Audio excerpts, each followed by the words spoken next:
Have you ever been to Wendy's? In general, it is a good restaurant. The food is pretty good and they have more variety than the rest of the burger places. Like McDonald's with Ronald, they also have their own mascot. She is a very cute red-headed girl. I never knew if she is based on a real person or if they just created her for the logo.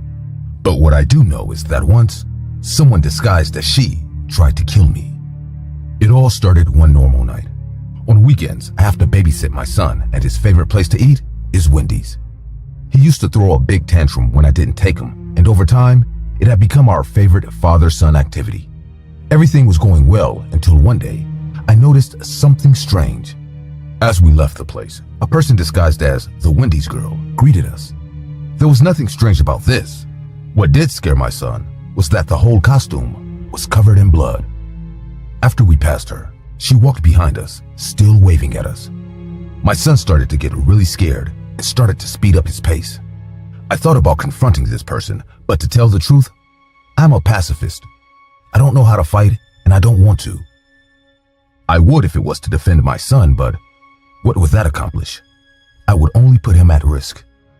I decided to pick up the pace and get into the car as soon as possible. Just a few steps away, the girl was still waving at us in a terrifying manner. Several weeks passed, and my son was somewhat reluctant to return to the restaurant, until one day.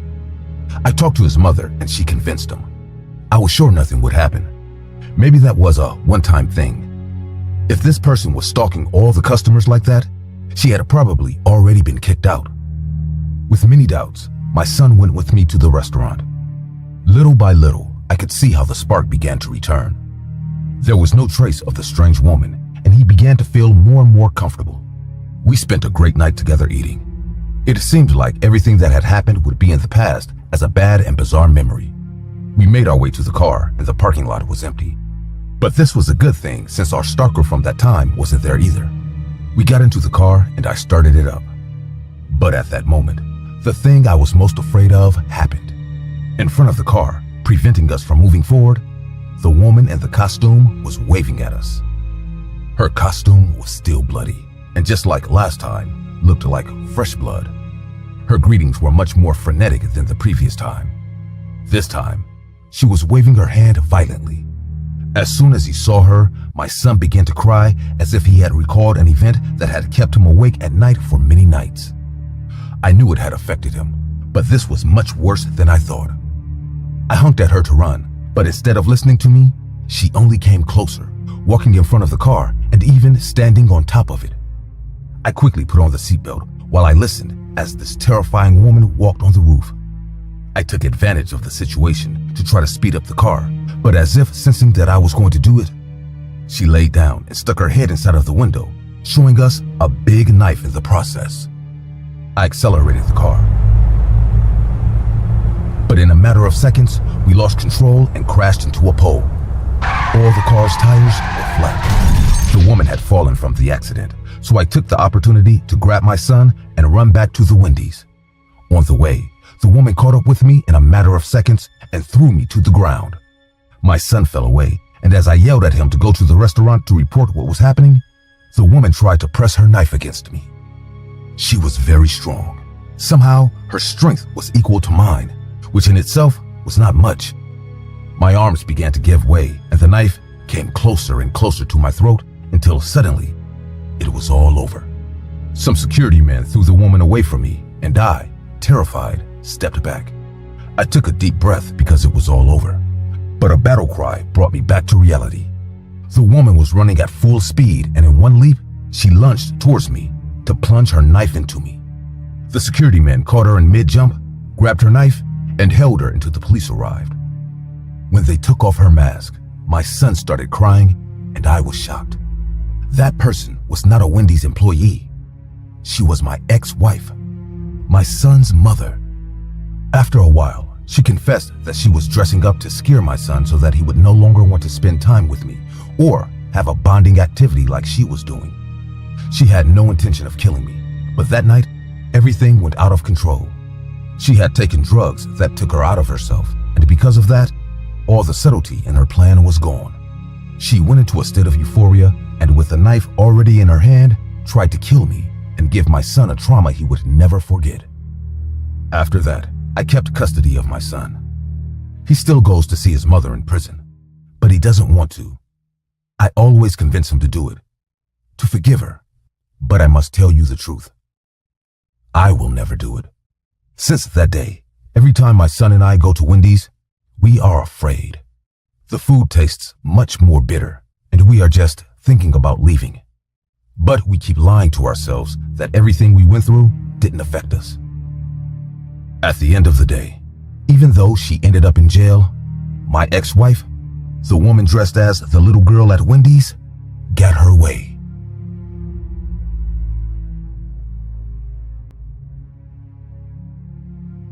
Back when I was a teenager, I had a girlfriend named Olivia.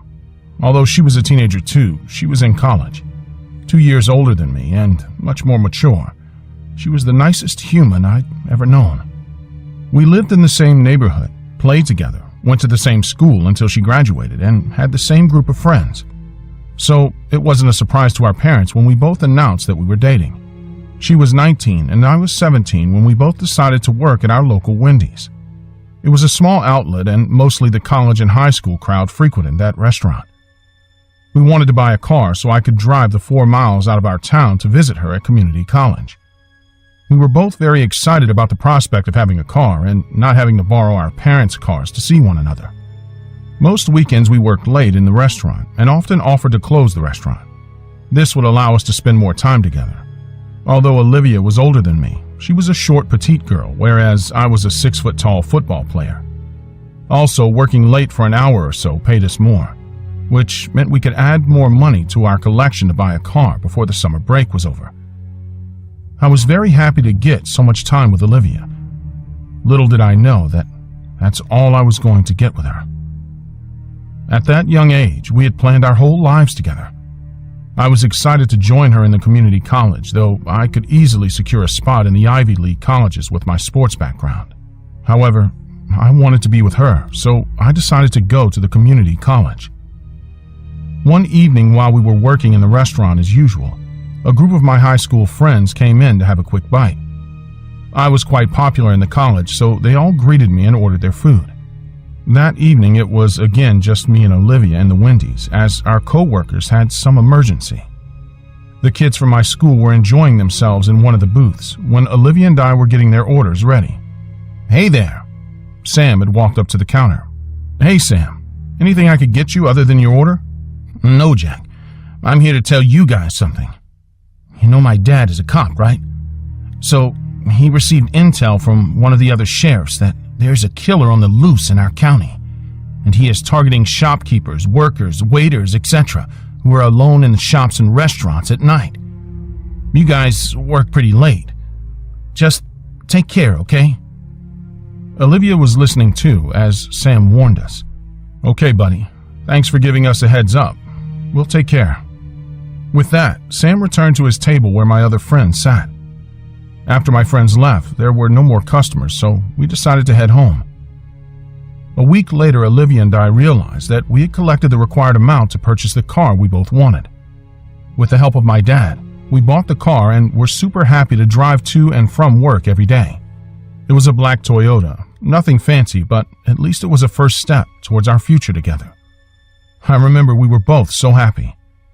In early July one evening, the other workers had left early to enjoy some movie that had just been released. Although now we didn't need extra money to save up for the car, we still enjoyed working late.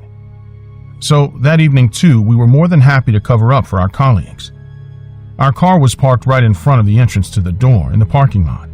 Olivia was cleaning up the inside counters and I was setting the tables right. That's when we heard the alarm of our car go off. It was so loud that for a second we were confused. No one was in the restaurant except us, and in the past hour or so, we hadn't spotted anyone in the parking lot as well. This happened back when there were no CCTV cameras, so we couldn't even look into the camera feed to see if anyone was there. The alarm was still going off. Someone had to do something to stop the noise. A few minutes later, I saw the most horrid scene of my life. I don't remember why I looked up, but when I did, I saw him there. He was standing with his face pressed against the window of the restaurant, and his eyes were pitch black, without any pupils or anything. His face looked demonic, and he had a silly grin pasted on it. I was terrified just looking at him. But when I realized that Olivia was still cleaning the counters, my fear spiked sky high. She was unaware of this person still busy cleaning the damn counter. The man and I stared through the glass at one another.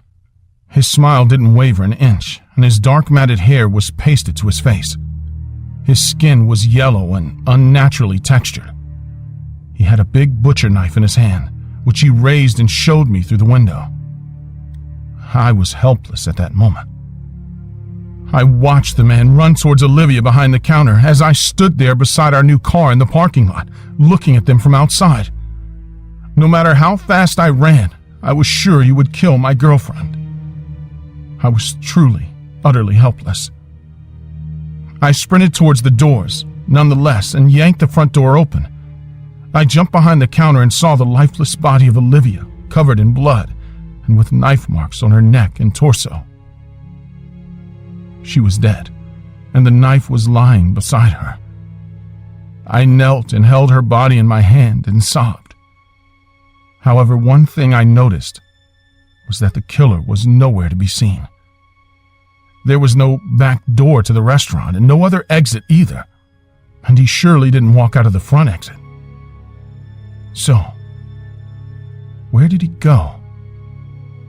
I don't remember what happened next, how the cops got there, and for how long I was holding my girlfriend's lifeless, bloody body. The next thing I remember was the detective saying that it was an open and shut case, as I was the killer. They had found my fingerprints on the murder weapon when in fact, I'd never touched it. Also, they didn't find any footprints other than mine and Olivia's behind the counter, which concluded that I was the killer. No matter how much I tried to convince them that I wasn't the murderer and there was a man who did this, no one believed me. Not my parents, not the cops, nor my friends. Now, I stand before the same Wendy's restaurant that I and Olivia worked in, after being out of prison 35 years later. Till this day, I could not find the proof of the black-eyed man who killed my girlfriend and ruined my life. Was it I who really killed her? Or was there another man, or ghost perhaps? What do you guys think?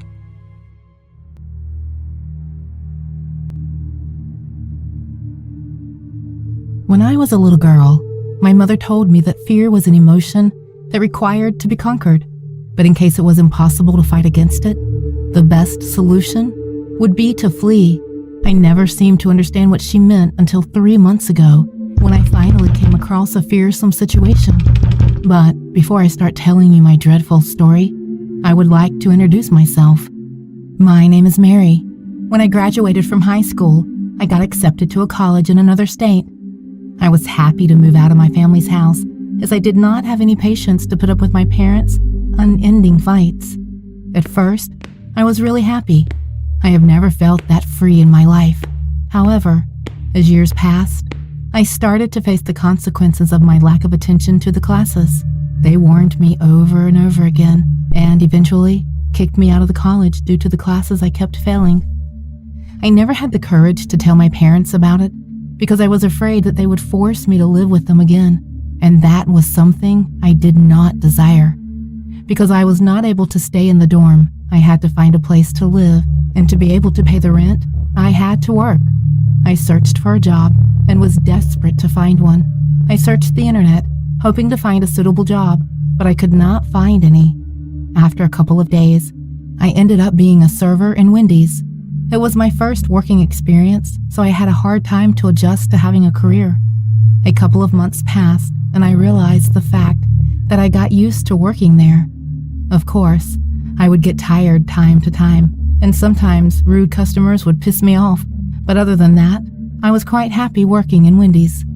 I was not aware that this beautiful first job experience of mine was about to turn into a nightmare. The day that horrible event occurred was 3 months ago, It was a busy day, and we were all exhausted as the time of closing arrived. Me and 2 other coworkers of mine stayed to close the restaurant. One of them was an old man who very rarely spoke to any of us. We did not know anything about him, but he would always gently smile and thank me whenever I helped him. His name was David, and that was actually all the information I had about him. The other one was Liam. He was an extremely thin man in his 30s. He had black bags under his eyes. His skin was dirty and pale. He smelt like a wet dog that had been living inside a trash bin. Even though he was not too wretched looking at him would still give me the creeps. He was a talkative person who enjoyed telling the same stories over and over again. As we were about to close the restaurant, Liam approached me and started to speak as if I was eager to listen to one of his stories. A great sense of boredom filled my heart. I told him that I forgot to clean the bathrooms and walked away. Of course, it was an excuse to get away from him. I went inside the bathroom and started to wait. The bathroom did not need to be cleaned as I had already done it a half an hour ago, but unfortunately, with Liam around, the bathroom was the only place I could find some peace. As I waited for 5 minutes, hoping that the others would finish their duties quickly so that I could go home as fast as I could, I heard footsteps coming towards the bathroom. The sound stopped, and I heard a knocking on the bathroom door. It was Liam. He told me that he was bored and that he wanted to speak with me. With a frustrated voice, I said, "I am busy. Why don't you go and talk with David?" He seemed to not understand or care about my frustration as he replied, "Everybody knows that David is not the chatty type. I tried talking with him, but got bored immediately. Also, I really enjoy having conversations with you." I sensed a sudden shift on his tone as he said the last sentence. His voice became unsettling. I did not respond. He started to talk about his life, but his speech topic quickly changed into a sexual life and how good was his performance in bed. While talking, I could hear his deep breathing sound. Obviously, I was disturbed by his speech, and I told him to leave me alone. With a devilish voice, he said, "I can show you how good I am in bed if you like me to." Once again, I screamed, "Leave me alone." My voice echoed in the bathroom. After a couple of seconds, I started to hear banging sounds, as if he was trying to break open the door. Thankfully, I was smart enough to lock the door, but this insane man was still trying to open the door. I cried for help. I screamed as loud as I could, hoping that David might come to my aid. After a while, Liam managed to break the door. As he stood there right before me, he locked his eyes on my breasts and grinned. He opened his eyes so wide that I thought they were going to pop out of their sockets. Of course, you want me to please you, my love," he said as he started to approach me slowly. At that moment, I heard the breaking sound of glass, and when I looked behind Liam, I saw David with a broken bottle in his shaking old hand. I realized that David had broke the glass bottle on Liam's head.